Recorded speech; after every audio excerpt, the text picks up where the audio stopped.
Unveiling the Dark Secrets of the Tower of Babel, Babylon's Hidden Curse, and the Antichrist's Rise introduction. What drives humans to challenge the divine? As the morning mist lifted over the ancient plains of Shinar, bronzed hands stacked brick upon brick, each one a silent declaration of war against heaven itself. These weren't just buildings.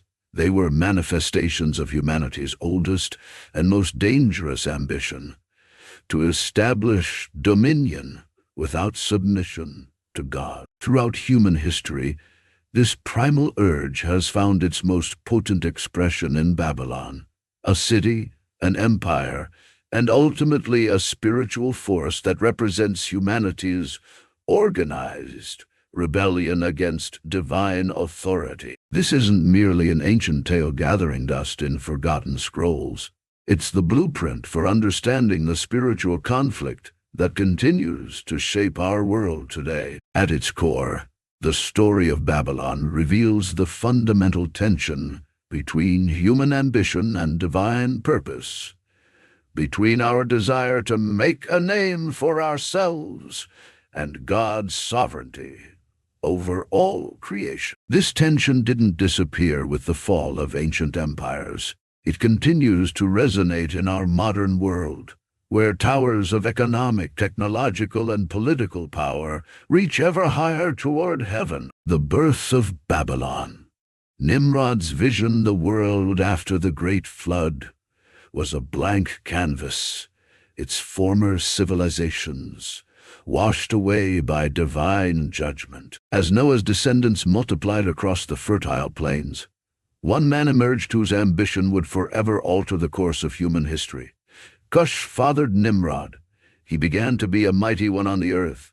He was a mighty hunter before the Lord. Therefore it is said, like Nimrod, a mighty hunter before the Lord.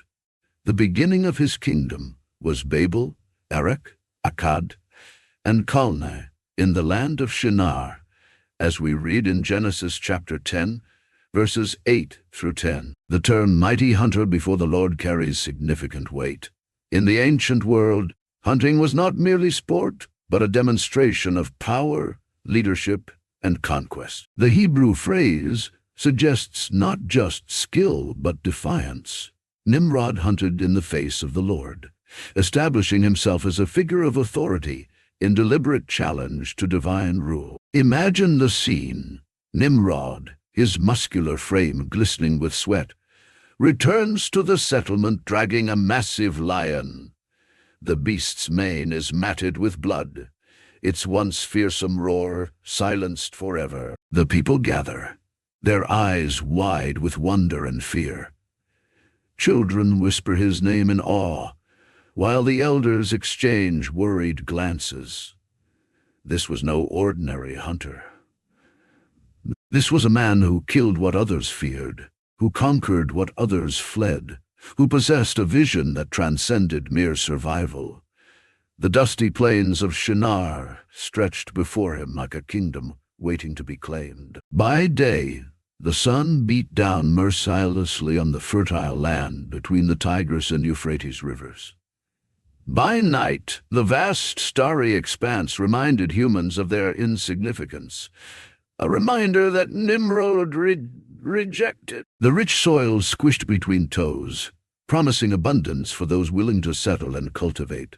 The rivers swelled with seasonal rains, depositing nutrient-rich silt that transformed the landscape into an agricultural paradise. In this fertile cradle, Nimrod saw potential for more than scattered family groups living off the land. He envisioned a concentration of power, cities where humans could pool their resources, amplify their ingenuity, and elevate themselves above the natural world.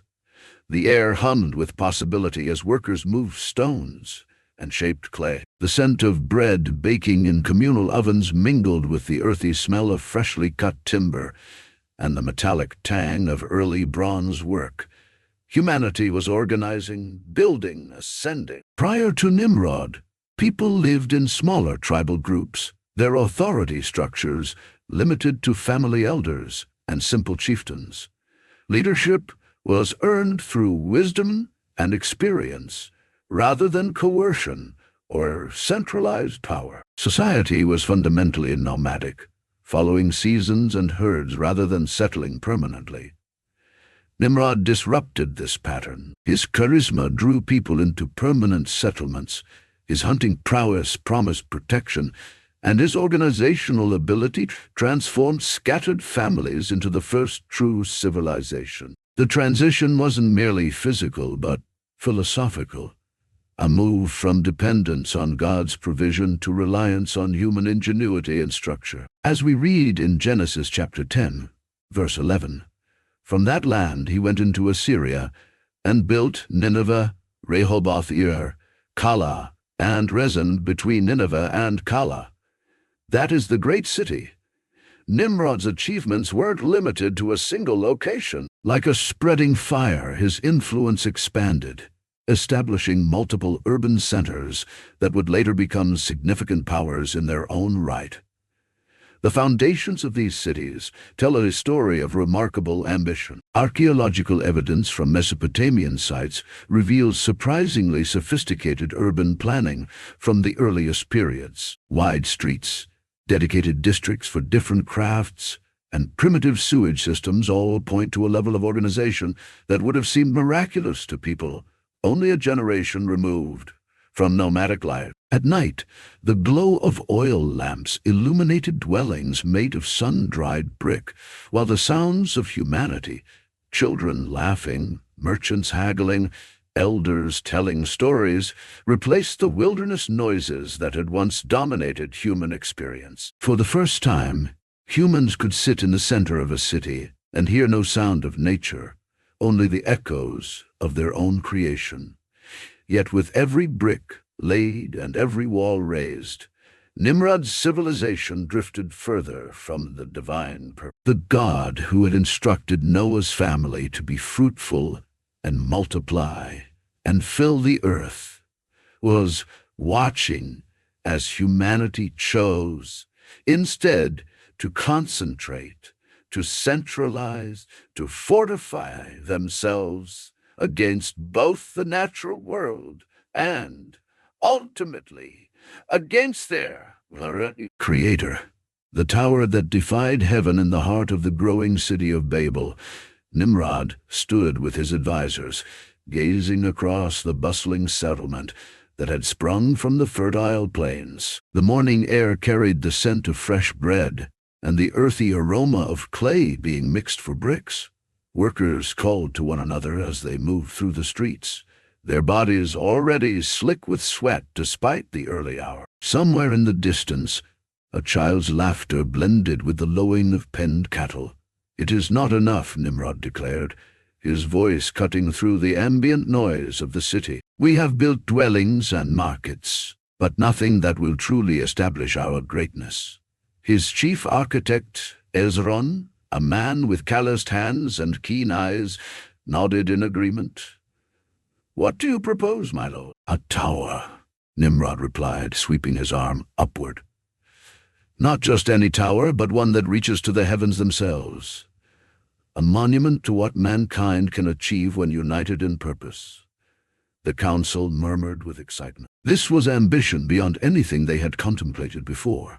As Genesis chapter 11 verses 3 and 4 tells us, they said to each other, "Come, let's make bricks and bake them thoroughly." They used brick instead of stone and tar for mortar. Then they said, "Come, let us build ourselves a city, with a tower that reaches to the heavens, so that we may make a name for ourselves. Otherwise, we will be scattered over the face of the whole earth." The technological innovation described here is significant. Unlike stone, which required finding suitable deposits and laborious cutting, bricks could be manufactured anywhere with clay soil. By baking these bricks, rather than merely drying them in the sun, the people of Babel created building materials of unprecedented durability. The use of bitumen, a naturally occurring tar, as mortar created waterproof seals between bricks, allowing for taller structures than had ever been possible before. Work began immediately. The ground trembled under the weight of thousands of feet as laborers moved back and forth between the kilns and the construction site. The air grew thick with smoke from the brick firing process, creating an artificial dusk even at midday. The acrid smell of bitumen stung the nostrils, while the rhythmic chants of the workers created a hypnotic to the massive undertaking. The tower began to take shape. A massive, stepped structure known today as a ziggurat. Each level was smaller than the one below, creating a mountain-like appearance that literally reached toward the sky. From a distance, it dominated the landscape, visible for miles across the flat plain of Shinar. At night, torches lined the ascent, creating a ladder of light that seemed to connect Earth with the starry host above. The ziggurat wasn't merely architectural, it was theological. In ancient Mesopotamian belief, such structures served as cosmic mountains, stairways where gods could descend to Earth and humans could ascend to the divine realm. The Tower of Babel, then, wasn't simply tall. It was purpose-built to elevate humanity to the level of divinity, to seize by force what had not been granted by grace.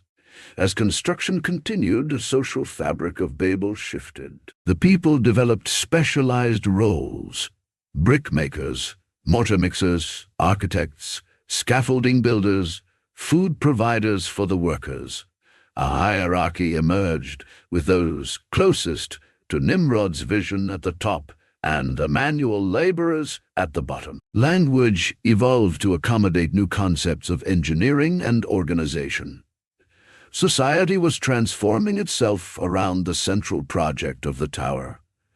For many, the tower represented security against another potential flood. Despite God's rainbow covenant, fear lingered that divine judgment might again sweep away human civilization.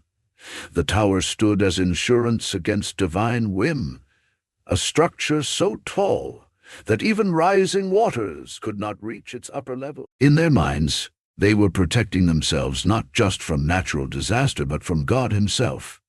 But the tower's primary purpose was stated clearly: so that we may make a name for ourselves. This wasn't merely vanity, it was a declaration of independence. In ancient thinking, one's name represented one's essence and authority. By making their own name great, the people of Babel were rejecting the name, and thus the authority, of their creator. The second stated purpose reveals even more. Otherwise we will be scattered over the face of the whole earth. God had commanded Noah's descendants to fill the earth, to spread out and steward the entire renewed creation. The tower stood in direct defiance of this mandate, a refusal to submit to divine direction, a human declaration that we know. A refusal to submit. As Genesis chapter 11, verses 5 through 7 recounts, "But the Lord came down to see the city and the tower the people were building. The Lord said, if, as one people speaking the same language, they have begun to do this, then nothing they plan to do will be impossible for them. Come, let us go down and confuse their language so they will not understand each other." The irony in this passage is profound. The tower builders sought to reach heaven, but God had to come down to even see their project. What seemed monumental from a human perspective was barely visible from the divine viewpoint. Yet God recognized the dangerous potential in this unified rebellion. Divine intervention came not through fire or flood, but through confusion. The supernatural confusion of languages struck at the very heart of the Tower Project's strength: human unity and communication. Imagine the scene. A foreman calls for more mortar, but his words emerge as unintelligible sounds to the workers around him. An architect attempts to explain a critical design element, but receives only blank stares in return. Arguments break out as people accuse each other of mockery or madness. The once orderly construction site dissolves into chaos. Workers gather in small groups with those they can understand, their former unity shattered. Frustration turns to fear, fear to anger, anger to division. The project grinds to a halt as the fundamental ability to cooperate is removed. As Genesis chapter 11, verse 8 tells us, "So the Lord scattered them from there over all the earth, and they stopped building the city." In the aftermath, groups departed from Babel, forced by necessity to fulfill the very command they had tried to defy, to spread out and fill the earth. The tower, that grand monument to human ingenuity and pride, remained unfinished, its intended glory unrealized. Over time, weather and neglect would reduce it to a crumbling reminder of ambition overreaching its proper bounds. The name of the place, Babel, became synonymous with confusion, a linguistic memorial to the day when human language was shattered into 1,000 pieces. As Genesis chapter 11, verse 9 states, "That is why it was called Babel, because there the Lord confused the language of the whole world. From there, the Lord scattered them over the face of the whole earth." The incomplete tower stood as a monument not to human achievement, but to human folly, a warning to future generations that would unfortunately go largely unheeded. For the pattern established at Babel of human pride challenging divine authority, of technological advancement without moral advancement, of unity in defiance rather than unity in worship, would repeat throughout human history. And nowhere would this pattern find more complete expression than in the empire that would later arise from these same plains, Babylon. Nebuchadnezzar's golden kingdom centuries past. The half-finished Tower of Babel crumbled back into the dust from which its bricks had been formed. The scattered peoples of the earth developed distinct cultures, languages, and identity. But the spirit of Babel, the human desire to build monuments to our own greatness, never died. Instead, it waited for the right moment and the right man to resurrect it in even greater splendor. That man was Nebuchadnezzar II, and under his rule, the ancient city of Babylon would achieve heights of glory that would have made even Nimrod envious.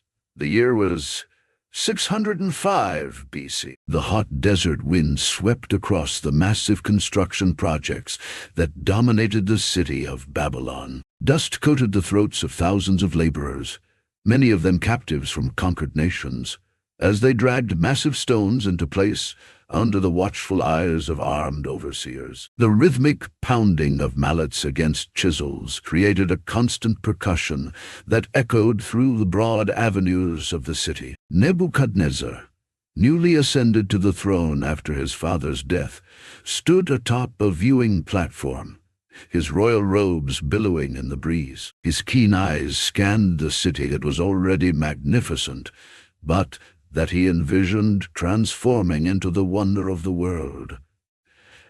At 30 years of age, he combined youthful vigor with strategic brilliance. He had already demonstrated his military prowess by defeating the Egyptian forces at Carchemish, securing Babylonian dominance over the former Assyrian territories. "My lord," said Arioch, his chief advisor, "the first shipments of cedar from Lebanon have arrived. The tribute from Jerusalem is also being unloaded as we speak." Nebuchadnezzar nodded, satisfaction evident in his expression. The nations were bending to Babylonian might, just as he had planned. And the Jewish exiles, the first group has arrived, my king. As you commanded, we have selected the brightest young men from among them for training in the language and literature of Babylon. "Good," the king replied. "Their God did not save them from my hand. Perhaps they will learn to serve a stronger king." Among these exiles was a young man named Daniel, who would eventually serve as a living reminder that there remained a God higher than even the mighty Nebuchadnezzar. But that confrontation lay years in the future. For now, Babylon was ascending, and nothing seemed capable of checking its rise under Nebuchadnezzar's ambitious direction. Babylon transformed from merely another great city into the unquestioned wonder of the ancient world. The city formed a rough square, approximately 15 miles on each side, straddling the Euphrates River. Massive double walls surrounded it, the outer walls so thick that 2 chariots could race side by side along its top. Entry was gained through 8 magnificent gates, the most splendid being the Ishtar Gate, covered in brilliant blue glazed tiles and adorned with reliefs of bulls and dragons. Within these walls, Nebuchadnezzar created a city of unprecedented magnificence. Broad, straight streets intersected at right angles, creating an ordered urban environment unlike the chaotic layouts of other ancient cities. Temples dedicated to various Babylonian deities dotted the cityscape, their golden ornaments catching the sunlight. The most impressive was the Temple of Marduk, chief god of the Babylonian pantheon, rising in stepped levels reminiscent of the ancient Tower of Babel. The sounds of the city were equally magnificent. Musicians playing in the temple courts, merchants calling their wares in the bustling markets, the clatter of chariots on the paved ceremonial ways, and the constant background noise of construction as Nebuchadnezzar's vision continued to take physical form. But despite all this grandeur, perhaps the most famous feature of Nebuchadnezzar's Babylon was created not from ambition, but from love. The king had married Amytis, a princess from the mountainous regions of Media, modern Iran. Used to the verdant mountain landscapes of her homeland, she found the flat, arid plains of Babylon depressing. "My queen looks out at our great city with sadness in her eyes," Nebuchadnezzar remarked to his chief engineer, Nathan. "The greatest city in the world should bring joy, not melancholy." Nathan studied the king's troubled expression. "Perhaps the queen misses the mountains of her homeland, my lord. The green hillsides, the cascading waterfalls. Then we shall build her mountains here in Babylon," Nebuchadnezzar declared, in a moment that would lead to one of the ancient world's most astonishing creations. The result was the famous Hanging Gardens, massive terraced structures rising like artificial mountains from the flat Babylonian landscape. Ingenious engineering created platforms strong enough to support full-sized trees. Water pumped from the Euphrates cascaded down multiple levels, creating cooling streams and pools. Exotic plants from across the empire flourished in this artificial paradise, their fragrance perfuming the air for blocks around. From a distance, the gardens appeared to float above the city, a green mountain rising miraculously from the desert plain. For Amytis, the gardens provided a reminder of home. For Nebuchadnezzar, they represented yet another impossible feat accomplished through his will and wealth. For the ancient world, they became one of the 7 wonders, spoken of in hushed tones even by Babylon's enemies. As his reign continued, Nebuchadnezzar's empire expanded through military conquest and strategic alliances. Most significantly for biblical history, in 587 BC, he conquered Jerusalem, destroying the temple built by Solomon and carrying off the remaining Jewish population into exile. As written in Jeremiah chapter 39, verses 1 through 10, the siege lasted for 18 months before Jerusalem's walls were finally breached. The temple treasures, sacred vessels that had been used in worship of Yahweh for centuries, were carried off to Babylon, where they would be placed in the temple of Marduk as trophies of conquest. For the Jewish exiles, the fall of Jerusalem represented a theological crisis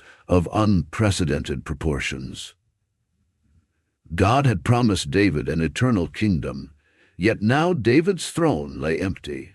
The temple, where God's presence was said to dwell, lay in ruins. The covenant people found themselves in the land of their enemies, surrounded by pagan worship and practices directly contradicting their own. Yet even in exile, those who remained faithful discovered that their God was not limited to a single temple or land. Prophets like Ezekiel and Daniel received powerful visions, revealing that Yahweh remained sovereign, even over the seemingly invincible Babylonian Empire. The exile, painful as it was, served to purify Israel's faith, shifting focus from external ceremonies to internal transformation. Meanwhile, Nebuchadnezzar's power seemed limited. Each year brought new conquests, more tribute, greater architectural marvels. The granaries of Babylon overflowed with grain from subject territories. Its treasuries bulged with gold, silver, and precious gems. Its markets offered exotic goods from India to Egypt, from Arabia to the Black Sea. Standing on the roof of his palace, overlooking the vast metropolis he had largely created, Nebuchadnezzar felt the intoxicating power of absolute rule. Every structure, every citizen, every entering caravan and departing tax collector moved according to his will.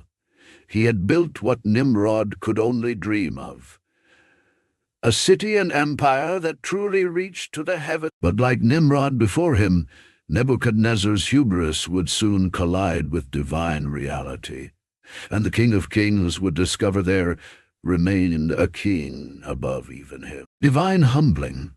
The king who became a beast, the night air hung heavy over Babylon, unusually still and oppressive.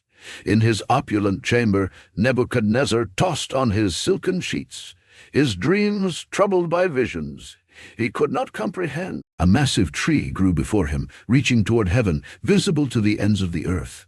Animals sheltered beneath it, birds nested in its branches. Then a heavenly messenger descended, commanding, "Cut down the tree, strip its branches, scatter its fruit, but leave the stump bound with iron and bronze." The king bolted upright, sweat-soaked and trembling. The dream carried a weight of meaning he could feel but not interpret. By morning his expression was so disturbed that servants averted their eyes, fearing his legendary temper. "Bring my counselors, the wise men, the astrologers, and the Chaldeans," he commanded, his voice uncharacteristically tense.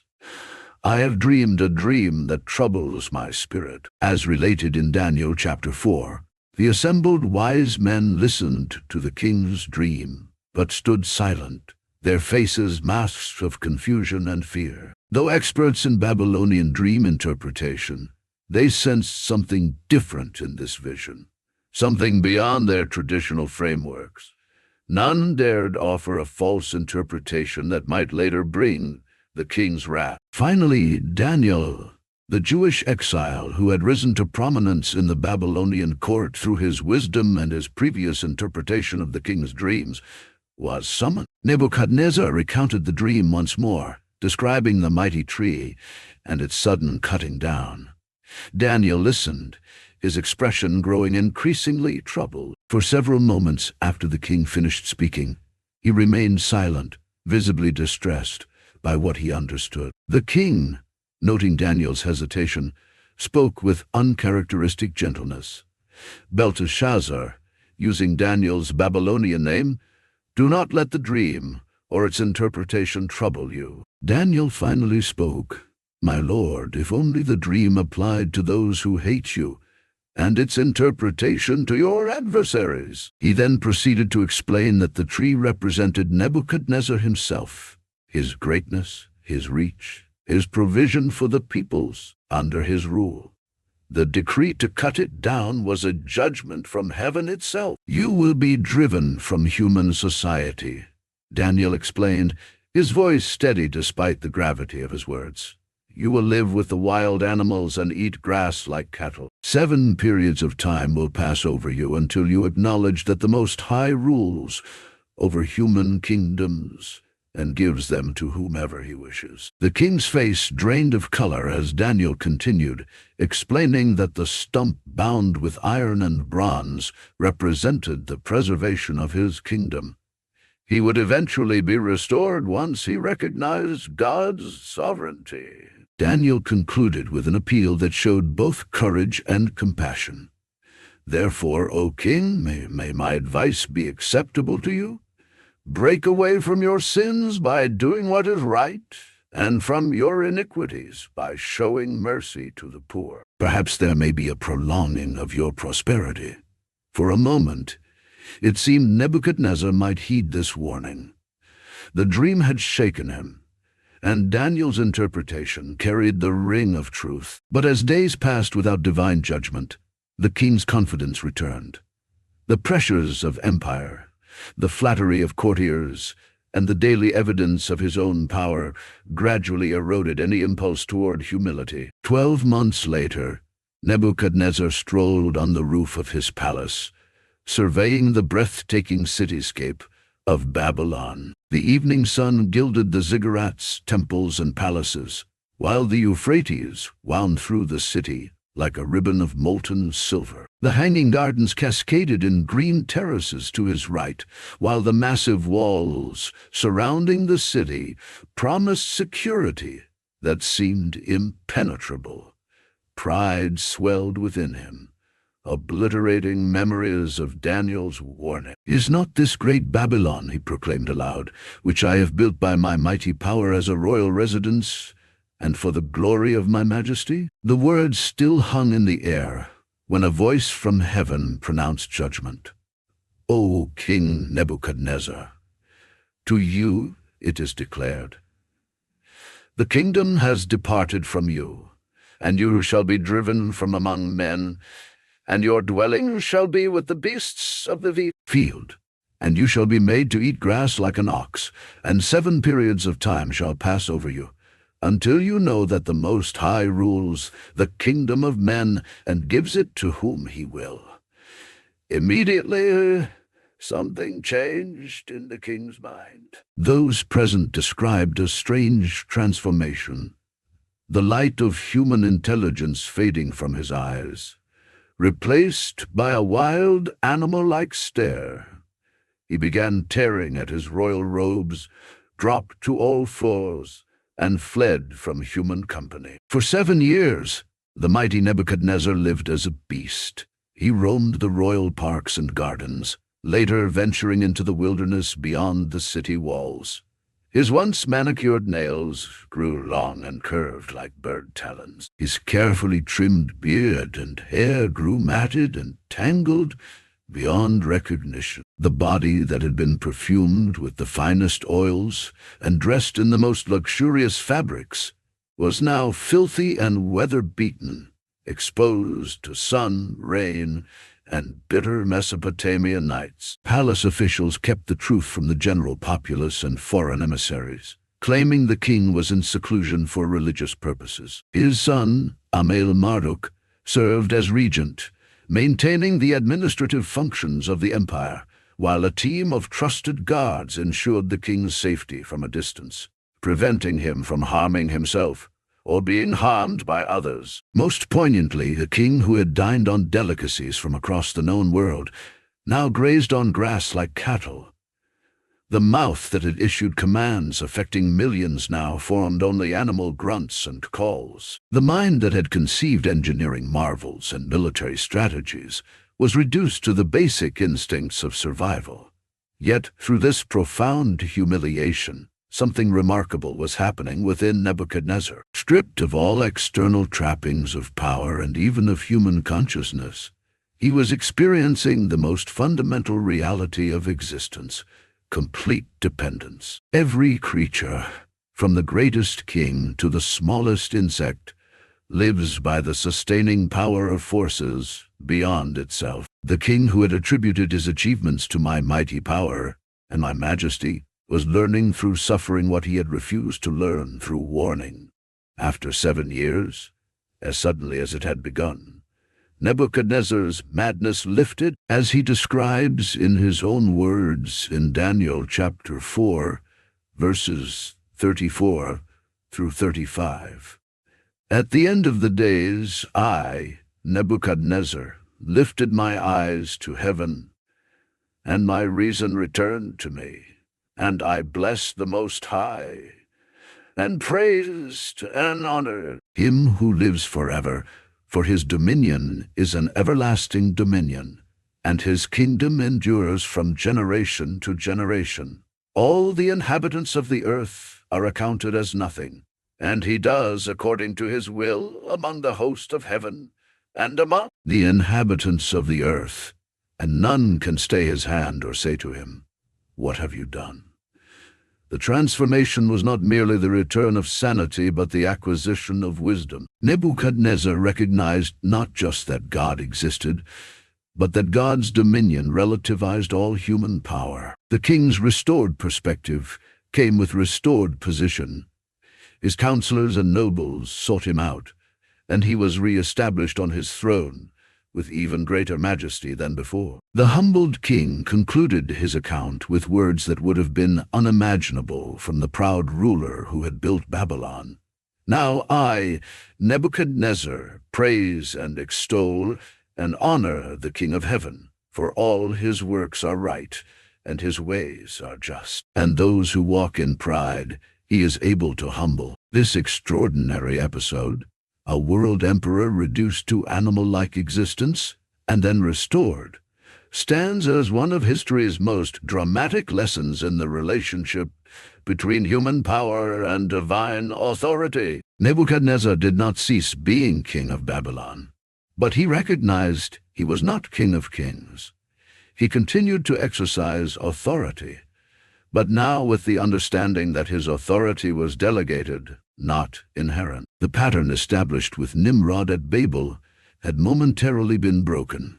A human ruler acknowledged the ultimate sovereignty of God. But the Babylonian Empire itself, as an institution embodying human pride and power, had yet to face its own divine humbling. That judgment would fall not on Nebuchadnezzar but on his successor, and it would come not through personal transformation, but through imperial destruction. The writing on the wall, Belshazzar's doom 23 years after Nebuchadnezzar's death.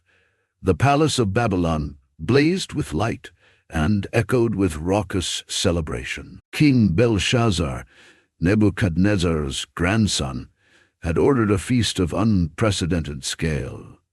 1,000 of his lords were in attendance, reclining on couches inlaid with gold and ivory. Serving girls moved among them, their arms laden with platters of roasted meats and exotic fruits. Musicians played in alcoves, the sound of harps, lyres, and drums creating a constant background to the increasingly drunken revel. Outside the palace walls, the situation was dire. The armies of Cyrus the Persian had surrounded Babylon, cutting off supplies and communication with the outer provinces of the empire. But Belshazzar felt secure behind Babylon's massive walls, with food stores sufficient for years and the Euphrates River flowing through the city, providing water that could not be cut off. This feast was, in part, a demonstration of Babylonian invincibility, a display of luxury and excess, even while under siege. As the wine flowed freely and inhibitions loosened, Belshazzar's thoughts turned toward a dramatic gesture that would link his reign to the glory days of his grandfather. "Bring the vessels of gold and silver that Nebuchadnezzar my father took from the temple in Jerusalem," he commanded, "that the king and his lords, his wives, and his concubines may drink from them." A ripple of surprise passed through the more sober attendees. These were not merely valuable treasures, but sacred objects dedicated to the worship of the Hebrew god. Nebuchadnezzar had placed them in the temple of Marduk as trophies, but had never profaned them with common use. Even in pagan understanding, sacred vessels carried dangerous power. But Belshazzar, emboldened by wine and desperate to assert his own greatness in the shadow of his grandfather's legacy, dismissed such concerns. Soon the golden cups and bowls from Solomon's temple were being filled with wine and passed among the revelers. "Drink," the king urged, raising one of the sacred chalices. "Let us drink to the gods of gold and silver, of bronze, iron, wood, and stone." The blasphemy was explicit and intentional, not merely using sacred vessels for profane purposes, but actively toasting the pagan deities of Babylon while doing so. It represented the ultimate repudiation of the lesson Nebuchadnezzar had learned through suffering, that the God of heaven rules over the kingdoms of men. As Belshazzar lifted the cup to his lips, a collective gasp swept through the banquet hall. The king's eyes widened in terror, the cup slipping from his suddenly nerveless fingers. There, in the bright lamplight, a disembodied hand appeared, floating beside the plaster wall of the royal hall. The spectral fingers moved with deliberate purpose, inscribing strange characters into the wall itself. As Daniel chapter 5, verse 6 tells us, then the king's color changed, and his thoughts alarmed him. His limbs gave way, and his knees knocked together. The Hebrew is even more graphic, suggesting that the knots of his loins were loosed, a euphemism indicating that the king lost control of his bodily functions in his extreme terror. The unearthly hand completed its writing and vanished, leaving the strange inscription glowing on the wall. The drunken celebration transformed instantly into panicked confusion. The music died away. Conversations ceased mid-sentence. All eyes moved between the mysterious writing and the ashen-faced king, who now trembled violently on his couch.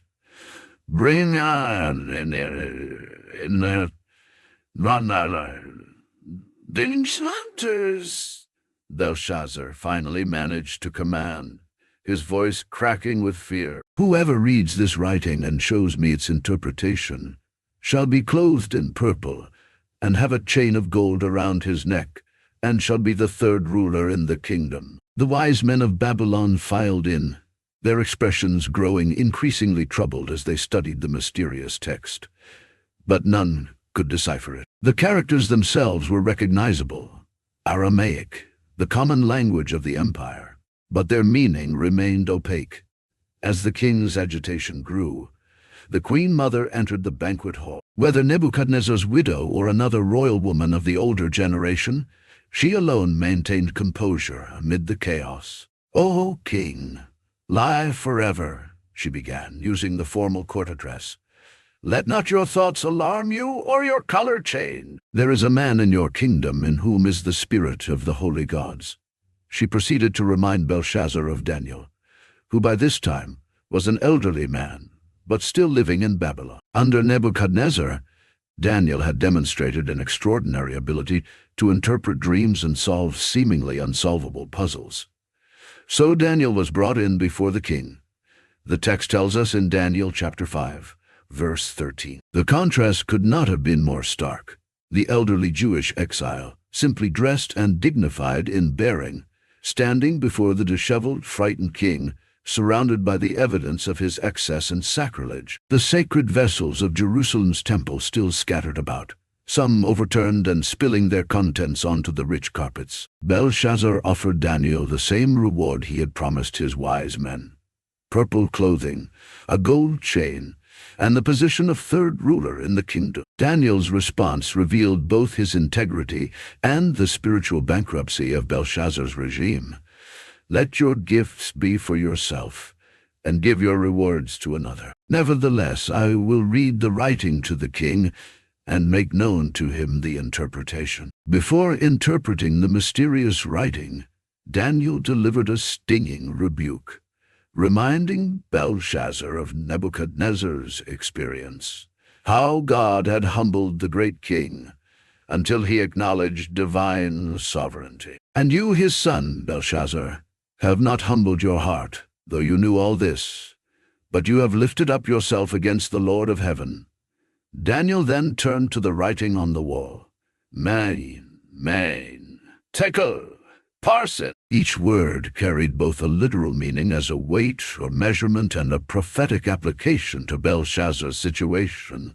Mead, God has numbered the days of your kingdom and brought it to an end. Tekel, you have been weighed in the balances and found wanting. Paris, your kingdom is divided and given to the Medes and Persians. Even as Daniel spoke, the prophecy was being fulfilled. Miles away, at the city's edge, Persian engineers had completed a massive project, diverting the Euphrates River that flowed under Babylon's walls. As the water level dropped, Cyrus's troops were wading through the riverbed, bypassing the impregnable walls entirely. The city that could not be taken by siege was being infiltrated through its water supply. After receiving the interpretation, Belshazzar kept his promise, ordering that Daniel be clothed in purple with a gold chain around his neck, and proclaimed third ruler in the kingdom. Whether this was a final act of superstitious hope, that honoring the prophet might avert the prophecy, or simply the automatic following of court procedure, we cannot know. What we do know is that these honors lasted mere hours. That very night, Daniel chapter 5, verse 30, tells us with chilling simplicity, Belshazzar the Chaldean king was killed. The biblical account offers no details of his end, but historical sources suggest Persian troops reached the palace while the banquet was still underway. The king and nobles who had been drinking from sacred vessels earlier in the evening now had their own blood spilled on the same floor. By morning, Cyrus the Persian stood in the palace where Belshazzar had feasted. Babylon, the seemingly invincible city, had fallen in a single night. As Daniel had interpreted, the kingdom was now divided and given to the Medes and Persians. Darius the Mede, a sub-king under Cyrus, took charge of the Babylonian territories, beginning the next chapter in the region's imperial history. The fall of Babylon represented more than just another transfer of political power. Symbolically, it marked divine judgment on the pride and excess that Babylon had come to represent. The city built by human hands to reach to the heavens had been found wanting in the divine scales. For the Jewish exiles in Babylon, the Persian conquest brought unexpected deliverance. Cyrus issued a decree permitting them to return to Jerusalem and rebuild their temple. This remarkable development fulfilled prophecies spoken by Isaiah nearly 2 centuries earlier, who had named Cyrus as God's shepherd and anointed one who would accomplish divine purposes, even without knowing the true God. Isaiah chapter 44, verse 28 through chapter 45, verse 4. The first wave of returning exiles would make the long journey back to a Jerusalem in ruins, carrying with them the sacred vessels that Belshazzar had profaned and that Cyrus had ordered returned. They also carried something less tangible but more significant: a purified faith, stripped of the complacency and syncretism that had characterized pre-exilic Judah. The physical Babylon had fallen, yet the spiritual reality it represented, human pride and rebellion against divine authority, would continue. Throughout scriptural history, Babylon would remain the archetype of worldly power, opposed to God's purposes, reappearing in prophetic literature as a symbol of everything that stands against the divine kingdom. Babylon through prophetic eyes. The fall of historical Babylon was merely the beginning of its spiritual significance. Through the prophetic writings of the Old Testament, and later in the New Testament's book of Revelation, Babylon transcended its historical reality to become a powerful symbol of human systems opposed to God's rule. Isaiah, writing approximately 150 years before Babylon's fall to Persia, already saw beyond the physical city to what it represented spiritually. In Isaiah chapter 14, we find one of the most remarkable passages in prophetic literature, an oracle concerning the king of Babylon that seems to move beyond any earthly ruler to the spiritual power behind human pride. "How you are fallen from heaven, O day star, son of dawn," begins this taunt in Isaiah chapter 14, verse 12. how you are cut down to the ground, you who laid the nations low. You said in your heart, I will ascend to heaven. Above the stars of God I will set my throne on high. I will sit on the mount of assembly in the far reaches of the north. I will ascend above the heights of the clouds. I will make myself like the cloud. Most high, but you are brought down to Sheol, to the far reaches of the pit. The language here, particularly the 5 I will statements, reveals the essence of the Babylonian spirit, self-exaltation against divine authority. This same spirit animated Nimrod's tower builders. Let us make a name for ourselves, fueled Nebuchadnezzar's pride. Is not this great Babylon which I have built? And culminated in Belshazzar's blasphemous feast. The prophets recognized that behind these human manifestations lay a spiritual rebellion whose origin preceded human history. The prophet Jeremiah, who lived through the Babylonian conquest of Jerusalem, received extensive prophecies concerning Babylon's ultimate fate. In Jeremiah chapters 50 and 51, we find the most comprehensive prophetic judgment against Babylon in Scripture. A sweeping vision of the empire's eventual destruction that goes far beyond what occurred historically when Cyrus conquered this city. Declare among the nations and proclaim, set up a banner and proclaim, conceal it not, and say, Babylon is taken, Bel is put to shame, Merodach is dismayed. Her images are put to shame, her idols are dismayed. Begins this oracle in Jeremiah chapter 50, verse 2. Jeremiah's prophecy depicts Babylon as not merely a political entity, but a spiritual reality characterized by idolatry, pride, and oppression. In prophetic vision, Babylon's judgment becomes cosmic in scale, a divine visitation that prefigures the ultimate judgment of all systems that exalt themselves against God. Babylon was a golden cup in the Lord's hand, making all the earth drunken.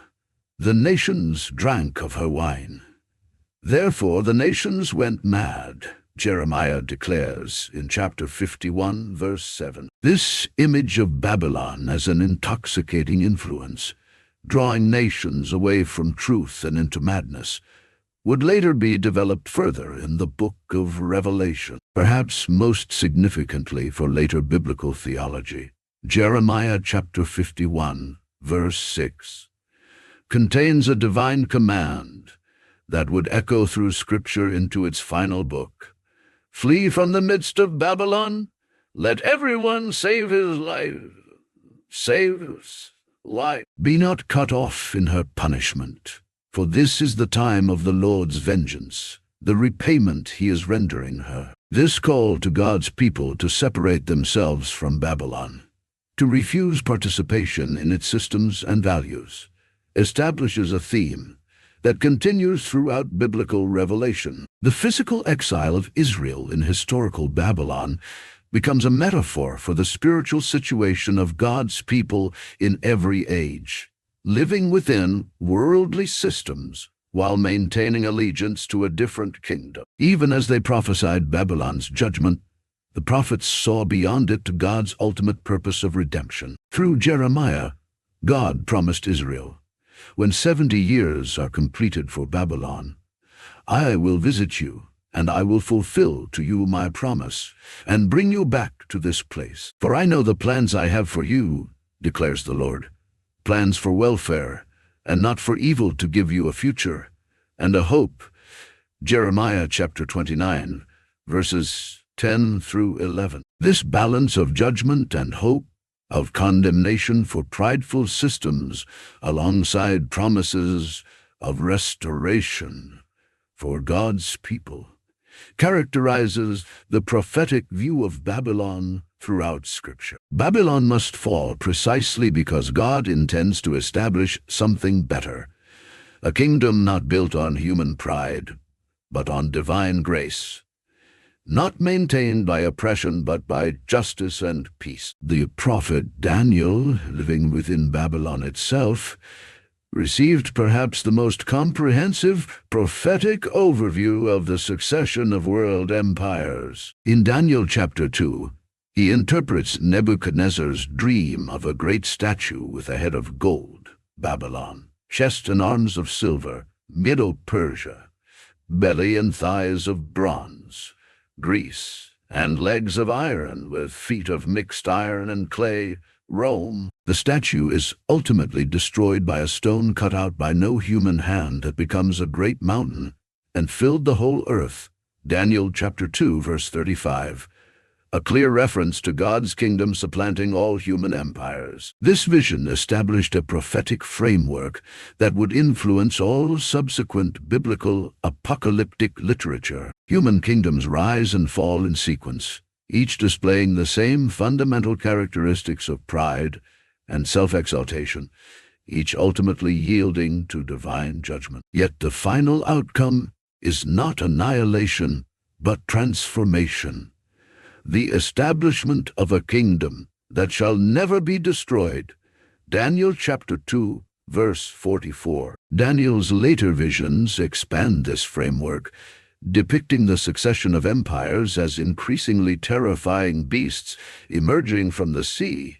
Daniel chapter 7 taught on. The prophetic perspective thus identifies Babylon not as a unique evil, but as the first and archetypal manifestation of a recurring pattern in human history.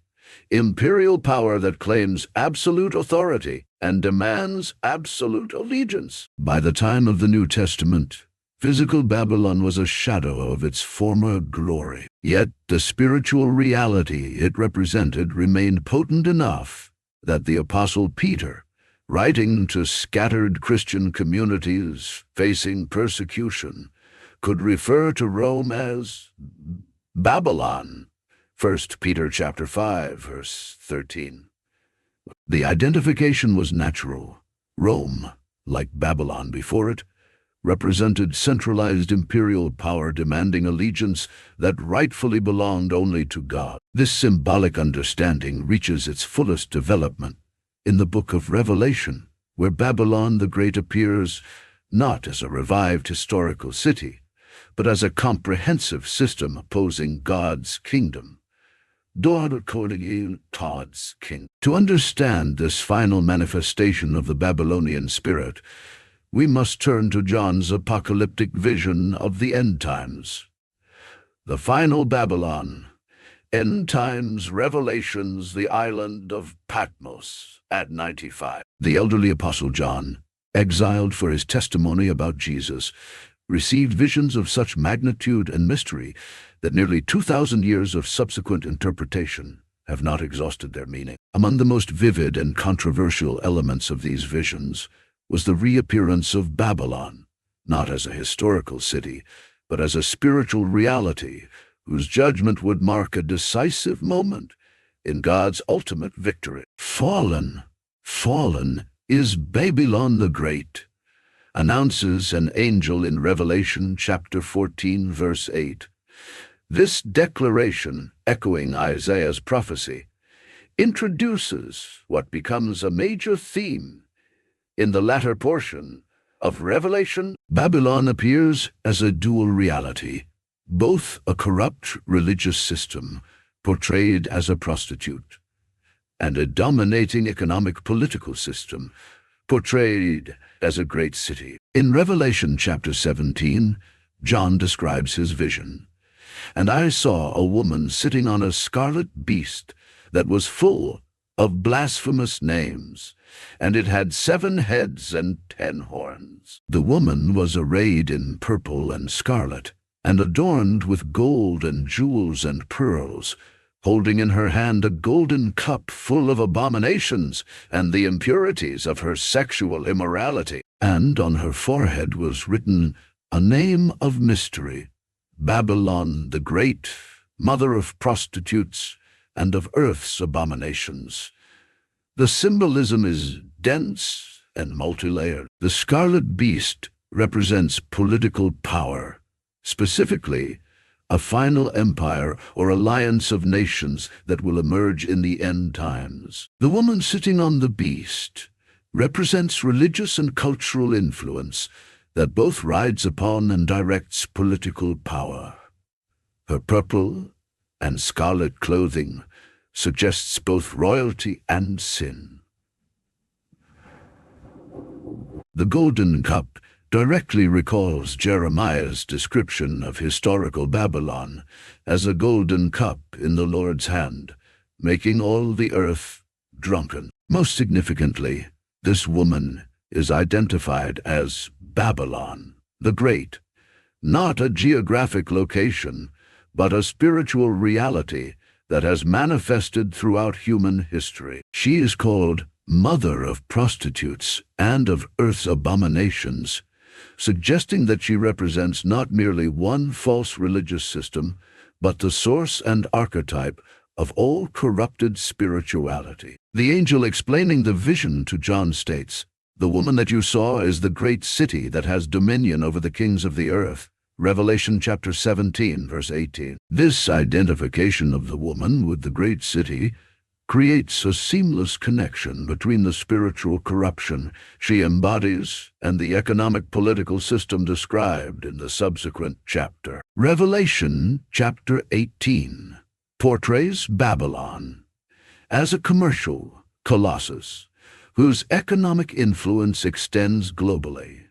For all nations have drunk the wine of the passion of her sexual immorality, and the kings of the earth have committed immorality with her, and the merchants of the earth have grown rich from the power of her luxurious living. The chapter proceeds to describe in vivid detail the economic impact of Babylon's fall. Merchants who traded in gold, silver, jewels, pearls, fine linen, purple cloth, silk, scarlet cloth, all kinds of scented wood, all kinds of articles of ivory, all kinds of articles of costly wood, bronze, iron, and marble, cinnamon, spice, incense, myrrh, frankincense, wine, oil, fine flour, wheat, cattle, and sheep, horses and chariots and slaves, that is, human souls.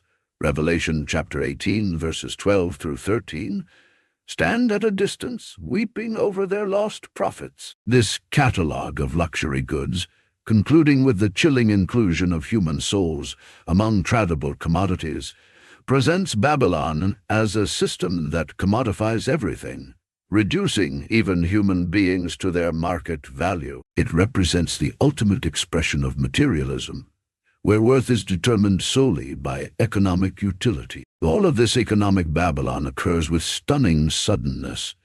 Alas, alas, for the great city, for in a single hour your judgment has come. Revelation chapter 18, verse 10. The collapse that merchants and kings thought impossible happens with such speed that they can only watch from a distance, lamenting their losses but unable to intervene. Remarkably, the destruction of Babylon comes not directly from God, but through internal conflict within the worldly power structure. Revelation chapter 17, verse 16 tells us, "And the 10 horns that you saw, they and the beast will hate the prostitute. They will make her desolate and naked, and devour her flesh, and burn her up with fire." The very political powers that the Babylonian system rode and influenced eventually turn against it, becoming the instruments of its destruction. This aligns with historical patterns we've observed throughout our study. Cyrus of Persia became the unwitting instrument of God's judgment against historical Babylon. Though acting from political and military motivations, he fulfilled divine purposes declared long before his birth. Similarly, in the end times, political powers acting from self-interest will accomplish God's judgment against spiritual Babylon. Throughout these chapters runs an urgent divine command. "Come out of her, my people, lest you take part in her sins, lest you share in her plagues." Revelation chapter 18, verse 4. This call for separation echoes Jeremiah's warning to the exiles in historical Babylon and extends to believers in every age. God's people are to live as resident aliens within worldly systems, participating in society while maintaining ultimate allegiance to a different kingdom. This command implies several important principles. First, God's people remain within Babylon's influence until the end. The call to come out would be unnecessary if believers were already separate. Christians live and work within economic and political systems that often operate on principles contrary to God's kingdom. Second, there exists a genuine spiritual danger in too closely identifying with these systems. The call warns of taking part in her sins and sharing in her plagues, suggesting that uncritical participation in Babylonian values and practices can lead to genuine spiritual corruption. Third, separation is not primarily physical, but moral and spiritual. God doesn't call believers to withdraw from society entirely, but to maintain inner distinction, to be in the world, but not of the world, as Jesus prayed in John chapter 17. Finally, the urgency of the command suggests that as the end approaches, the spiritual dangers of Babylonian entanglement increase. Systems that once seemed morally neutral become more explicitly opposed to God's values, forcing believers to make clearer choices about their ultimate allegiance. What makes the Revelation portrayal of Babylon particularly striking is its comprehensiveness. In these chapters, we see the culmination of a biblical theme that began with Nimrod's tower, human systems organizing themselves in opposition to divine authority. The tower builders sought to make a name for themselves. Babylon the Great is ultimately described as the dwelling place of demons. Revelation chapter 18, verse 2. After describing Babylon's fall, Revelation portrays a stunning contrast. The emergence of the New Jerusalem, coming down out of heaven from God, prepared as a bride adorned for her husband. Revelation chapter 24, verse 2. This holy city stands as the direct counterpoint to Babylon. Where Babylon was a prostitute, Jerusalem is a bride. Where Babylon was built by human hands reaching toward heaven, the New Jerusalem descends from heaven as God's gift. Where Babylon was characterized by pride, luxury, and exploitation, the New Jerusalem manifests justice, healing, and the direct presence of God. This contrast between the two cities, between Babylon and Jerusalem, between human achievement and divine gift, between pride and worship, represents the fundamental choice facing humanity throughout history. Every generation, every individual, ultimately aligns with one of these two cities. There is no neutral ground, no third option in biblical theology. The fall of Babylon and the descent of the New Jerusalem thus represent not merely events in prophetic chronology, but the resolution of the spiritual conflict that has defined human history since Nimrod first laid brick upon brick in defiance of divine command. The tale of two cities concludes with one in ashes and the other in glory. Conclusion from Nimrod's ambitious tower to John's apocalyptic vision. We have traced the biblical narrative of Babylon, a city, an empire, and ultimately a spiritual reality representing human pride and rebellion against divine authority. What lessons can we draw from this sweeping historical and prophetic panorama?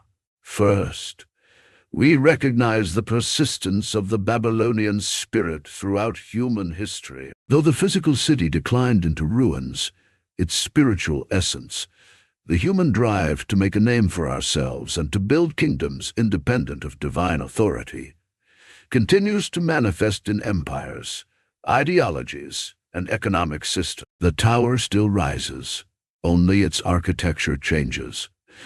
The pattern established at Babel has repeated with remarkable consistency. Concentrated power leads to pride. Pride leads to divine opposition. And divine opposition ultimately brings judgment. Nebuchadnezzar's experience offers the only interruption in this cycle.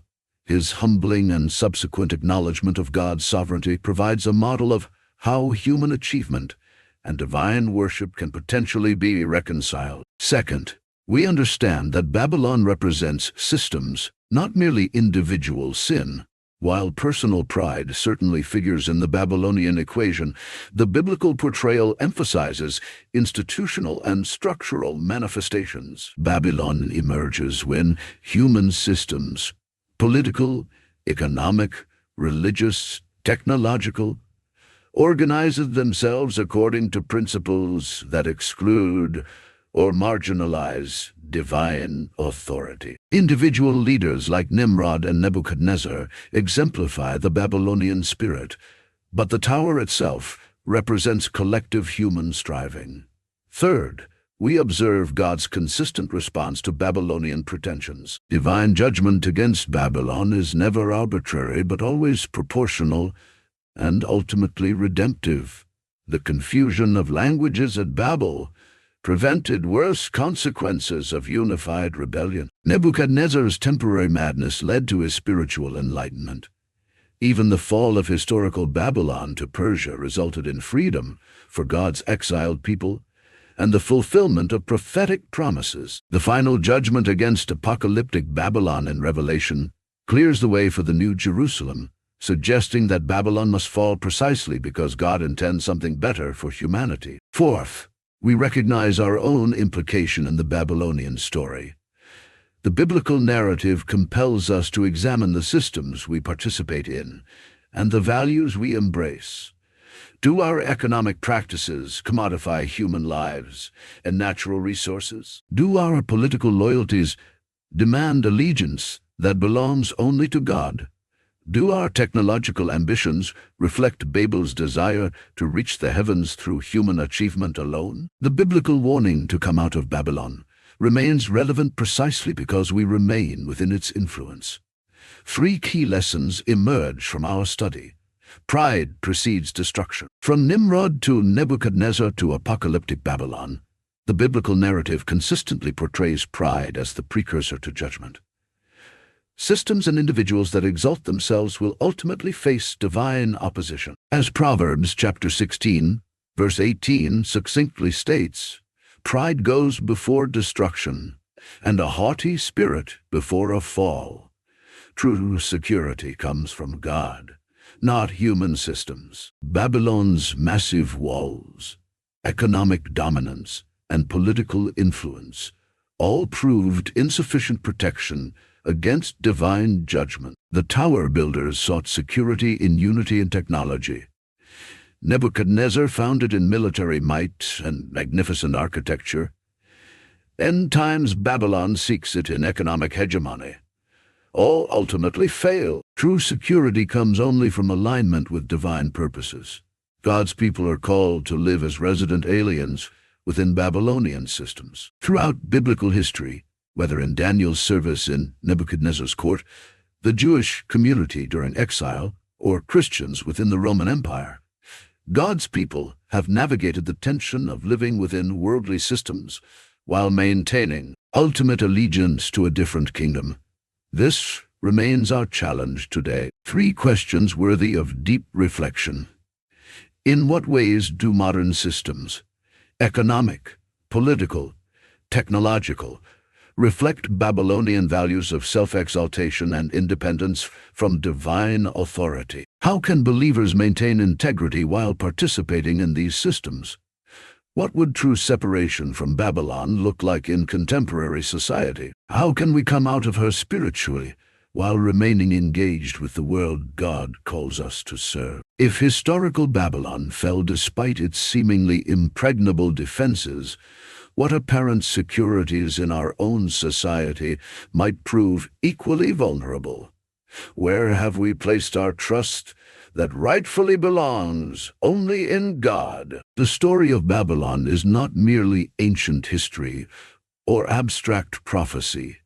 It speaks directly to our present moment. Every generation faces its own manifestation of the tower, its own version of Babylonian values, its own temptation to find security in human achievement rather than divine provision. The invitation remains the same: to recognize the limitations of human kingdoms, to acknowledge divine sovereignty, and to align ourselves with the city whose designer and builder is God, rather than the city built by human hands. Like Daniel in Nebuchadnezzar's court, we are called to serve faithfully within worldly systems, while maintaining unwavering allegiance to the Most High. As we navigate our own relationship with contemporary Babylon, may we have the wisdom to discern, the courage to separate when necessary, and the faith to embrace the alternative kingdom Jesus proclaimed. A kingdom not built on human pride, but on divine love, not maintained by power but by service, not characterized by exploitation, but by justice and peace. The choice between Babylon and Jerusalem remains before us. May we choose wisely. An invitation to reflect. Thank you for joining me on this journey through one of Scripture's most profound symbolic narratives. The story of Babylon's rise and fall offers timeless wisdom for navigating our complex world. How do you see the pattern of Babylon manifesting in today's society? Where do you feel the tension between allegiance to worldly systems and commitment to God's kingdom? I'd love to hear your perspectives in the comments below. If you found this exploration valuable, please consider subscribing to the Deep Bible Stories channel. Each week we uncover the hidden depths of biblical narratives and their relevance for contemporary life. Your subscription helps support this ministry and ensures you won't miss future explorations of Scripture's timeless wisdom. Until next time, may you have the courage to live as a citizen of God's kingdom in the midst of a Babylonian world.